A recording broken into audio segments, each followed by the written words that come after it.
ಎಷ್ಟು ವರ್ಷದಿಂದ 18 ಇದು 19ನೇ ವರ್ಷ ನಮ್ಮದು. 19ನೇ ವರ್ಷ ನಮ್ಮದು ಇದು. ಪ್ರತಿ ವರ್ಷ ಹೋಗಿ ಬರ್ತೀನಿ. ಕೊರೋನಾ ಟೈಮ್ ಮಾತ್ರ ಹೋಗೋಕ್ಕಾಗಿಲ್ಲ, ಮಿಕ್ಕಿದಾಗಲ್ಲ ಪ್ರತಿ ವರ್ಷ ಹೋಗಿದ್ದೀನಿ. ಪಾದಯಾತ್ರೆನೂ ಹೋಗಿ ಬಂದೀನಿ, ಸೈಕಲ್ ಯಾತ್ರೆನೂ ಹೋಗಿ ಬಂದಿದ್ದೀವಿ. ಏನಿಲ್ಲ, ಏನು ಕಂಫರ್ಟೇಬಲೇ, ಆರಾಮಾಗಿ ಆರಾಮಾಗ್ಬೋದು. ನಾವು ನಮ್ಮ ನಿಶ್ಚಯ ನೀತಿ ಹೆಂಗಿರ್ತೀವೋ ಆ ಥರ ಯಾತ್ರೆನೇ ಇದೆ. ಈ ಬಾರಿಯಲ್ಲಿ ಒಂದು ಸೂಕ್ಷ್ಮ ಜೀವಿ ಬಂದಿದೆ ಪಂಪಾ ನದಿಗೆ. ಪಂಪಾ ನದಿ ಅಂದರೆ ಸೂಕ್ಷ್ಮ ಜೀವಿ ಹೆಂಗೆ ಬರುತ್ತೆ? ಅದು ಅರಣ್ಯ ನದಿಯಲ್ಲಿ ಸೂಕ್ಷ್ಮ ಜೀವಿ ಬರೋದಿಲ್ಲ. ಬಾವಿ, ಕೆರೆ ಅದರಲ್ಲೇ ಬರೋದು. ನಿಜ ಅದೇ. ಸರ್ಕಾರಿ ಜನರು ಕಂಟ್ರೋಲ್ಗೆ ಇದು ಮಾಡ್ತಾರೆ. ಜನರಿಗೆ ಭಯ ಪಡಿಸಿ ಕಡಿಮೆ ಮಾಡೋಣ, ಜನರನ್ನ ಕಡಿಮೆ ಮಾಡೋಣ ಅಂತ ಆ ಥರ ಒಂದು ಇದು ಮಾಡ್ತಾವ್ರೆ ಅಷ್ಟೇ ಅವರು. ಅದು ಹೆಂಗೆ ಹೇಳ್ತಾರೆ? ಸರ್ಕಾರ ಜನ ಇದ್ದರೆ ಕಂಟ್ರೋಲ್ ಮಾಡೋಕ್ಕಾಗಲ್ವಾ ಅವ್ರ ಕೈಯಲ್ಲಿ? ಅದೇ ತಿರುಪತಿಯಿಂದ ಕಂಟ್ರೋಲ್ ಮಾಡ್ತಾರೆ, ಇದು ಕಂಟ್ರೋಲ್ ಮಾಡೋಕ್ಕಾಗಲ್ಲ. ಅದರಿಂದ ಒಂದು ವಯಸ್ಸಿನ ಜನ ಬಂದ್ಬಿಡ್ತಾರೆ ಅಂತ ಕಂಟ್ರೋಲ್ ಮಾಡೋಕ್ಕಾಗಲ್ಲ. ಅದು ಗಾಡ್ ಸೆಷನ್ ಅಲ್ವಾ, ಕಂಟ್ರೋಲಿಂಗ್ ಸಿಗಲ್ಲ. ಜನರು ಏನಂದರೆ ತುಂಬ ಫಾಸ್ಟಾಗಿ ಹೋಗ್ತಾ ಇರ್ತಾರ. ಅವರು ಮಿತಿ ಇರಲ್ಲ. ಫಸ್ಟ್ ಹೋಗಿ ದೇವ್ರನ್ನ ನೋಡಬೇಕು, ಅದರಲ್ಲೇ ಹೇಳ್ತಾರೆ. ಕಾಂಪಿಟೇಷನ್ ಎಲ್ಲ ದೇವ್ರ ಮೇಲೆ ಇರುತ್ತೆ. ಕೆಳಗಡೆ ಬಿದ್ದರೂ ಕಾಣೋದಿಲ್ಲ, ಹಂಗೆ ಹೋಗ್ತಾನೆ ಹೇಳ್ತಾರೆ.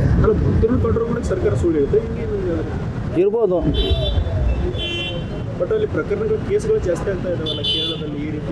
ಇಲ್ವಲ್ಲ, ನಮ್ಮ ಫ್ರೆಂಡ್ಸು ಓದ್ವಿಕೋ ಎಲ್ಲ ಹೋಗಿ ಬಂದ್ರಲ್ವ, ಅವ್ರಿಗೆ ಬಂದಿರ್ಬೋದಲ್ವ. ಅದು ಅಮೀಬಾ ಅಂತ ಸೂಕ್ಷ್ಮ ಜೀವಿ ಪಂಪಾ ನದಿಯಲ್ಲಿ ಸ್ನಾನ ಮಾಡುವಾಗ ಮೂಗನ್ನು ಮುಚ್ಕೊಂಡು ಸ್ನಾನ ಮಾಡಬೇಕು ಅಂತ ಸರ್ಕಾರ ಈಗ ಗೈಡ್ಲೈನ್ಸ್ ಇಶ್ಯೂ ಮಾಡಿದೆ, ರಾಜ್ಯದಲ್ಲೂ ಇಶ್ಯೂ ಮಾಡಿದೆ. ಅಲ್ಲಿ ಯಾವಾಗ ಪಂಪಾ ನದಿ ಹೋಗೋದಾಗ ಮೂಗ ಇಟ್ಕೊಂಡೆ ನಾವು ಸ್ನಾನ ಮಾಡ್ಬೇಕಲ್ಲಿ ಅಲ್ವಾ.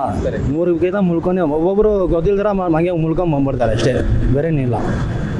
ಕಂಪಲ್ಸರಿ ರೂಲ್ಸ್ ಮೂವ್ ಇಟ್ಕೊಂಡು ಮುಳುಗಿಬಿಟ್ಟೆ ಬರ್ಬೇಕು ಆಚೆ. ಪ್ರತಿ ವರ್ಷ ಹಿಂಗೆ ಮಾಡ್ತಾರೆ. ಹೌದು. ಬಟ್ ಈ ವರ್ಷ ಯಾಕೆ ಹೇಳ್ತಾ ಇದ್ದಾರೆ? ಈಗ ಅದೇ ಹೇಳ್ತಾರೆ, ಜನರು ಕಂಟ್ರೋಲ್ ಮಾಡೋಕ್ಕಾಗ್ತಲ್ಲ. ಅದು ಏನೋ ಒಂದು ಹೇಳ್ಬೇಕಲ್ವಾ. ಜನರನ್ನ ಹಂಗೆ ಡಿವೈಸ್ ಮಾಡಿ ಹಂಗೆ ಬೇರೆ ಬೇರೆ ದೇಶನ ಕಳಿಸ್ಬಿಡೋಣ, ಗೌರ್ಮೆಂಟ್ ಸರ್ಕಾರಕ್ಕೆ ಬೇಡ ಹಂಗೆ ತಲುಪಿಸ್ತಾರೆ ಅವರು. ಇರ್ಬೋದು. ನಾವು ಇಷ್ಟು ಹೋಗಿ ಬಂದಿದ್ದೀವಿ, ನಾವು ಹೋಗಿ ಬಂದಿಲ್ವಾ? ಎಷ್ಟು ಜನ ಇದ್ರೆ ಹೋಗಿ ಬಂದಿಲ್ವಾ?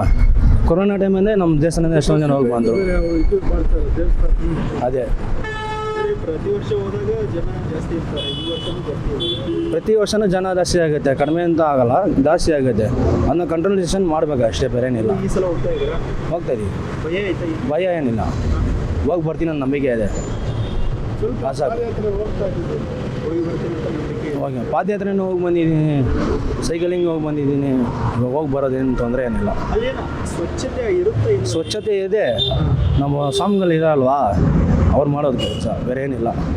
ನಮ್ಮ ಸ್ವಾಮಿಗಳು ಇವಾಗ ಬಟ್ಟೆ ಹಾಕ್ಬಾರ್ದು ಅಂದರೆ ಹಾಕ್ಬಾರ್ದು. ಆ ಟೈಮಲ್ಲಿ ಬಟ್ಟೆ ಹಾಕ್ಬಿಟ್ಟೇ ಬರ್ತಾರೆ. ಅದು ಹಾಕ್ಬಾರ್ದು.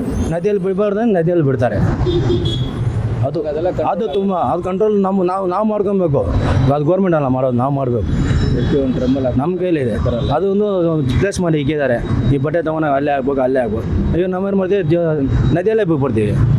ಆ ಗೌರ್ಮೆಂಟ್ ಏನು ಮಾಡುತ್ತೆ, ಅದು ಇದೆ ಅಂತ ಹೇಳಿ ಏನೋ ಒಂದು ತಲುಪಿಸ್ತಾರೆ. ಅದೇ ಕೇರಳದಲ್ಲಿ ಬಟ್ ಇದು ಜಾಸ್ತಿ ಆಗ್ತಾ ಇದೆ.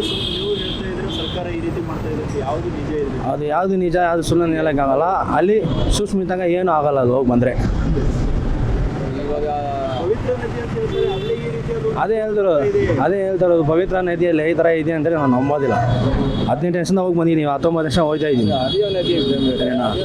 ಹರಿಯೋ ನದಿಯಲ್ಲಿ ಇರಲ್ಲ. ಹರಿಯೋದಲ್ಲಿ ಮೀನುಗಳು ಸಿಗುತ್ತೆ ಬೇಕಾದರೆ, ಸರಿನಾ? ಕೀಟೆ ಕಿರುವಿ ಎಲ್ಲ ಸಿಗೋದಿಲ್ಲ. ಬಟ್ ಕೇರಳ ಸರ್ಕಾರ ಅದಾಯಿತು, ನಮ್ಮ ರಾಜ್ಯದಲ್ಲೂ ಆ ರೀತಿ ಸರ್ಕಾರ ಒಂದು ಇಶ್ಯೂ ಮಾಡಿದೆ. ಈ ರೀತಿಯಾಗಿ ಮಾಲಧಾರಿಗಳು ಇದನ್ನು ಫಾಲೋ ಮಾಡಬೇಕು, ಈ ರೀತಿಯಾಗಿ ಏನು ಸಮಸ್ಯೆ ಬರಲ್ಲ ಅಂತ ರಾಜ್ಯ ಸರ್ಕಾರವೂ ಆ ರೀತಿ ಆ ಥರ ಹೇಳ್ಬೇಕು. ನಮ್ಮ ಜನರು ಒಪ್ಕೊಳ್ಳಲ್ಲ. ನಮ್ಮ ಜನರು ಅವಾಗೇ ಬಟ್ಟೆ ಹಾಕೋದು, ಅವಾಗೇ ಉಗಿಯೋದು, ಅಲ್ಲೇ ಮೂತ್ರ ಸಜನೆ ಮಾಡೋದು ಎಲ್ಲ ಅಲ್ಲೇ ಮಾಡ್ತಾರೆ. ಅದೊಂದು ತಪ್ಪು ಮಾಡೋದು. ಈಗ ಗೌರ್ಮೆಂಟು ಆ ಥರ ಹೇಳಿ ಅನ್ನೋದು ಮಾಡಿ ಜನರನ್ನ ಕಡಿಮೆ ಮಾಡೋಣ, ಸ್ವಚ್ಛತೆ ಮಾಡಲ್ಲ, ಭಕ್ತಾದಿಗಳು ಬರೋವು ಅಂತ ಇದು ಮಾಡ್ತಾರೆ ಅಷ್ಟೇ.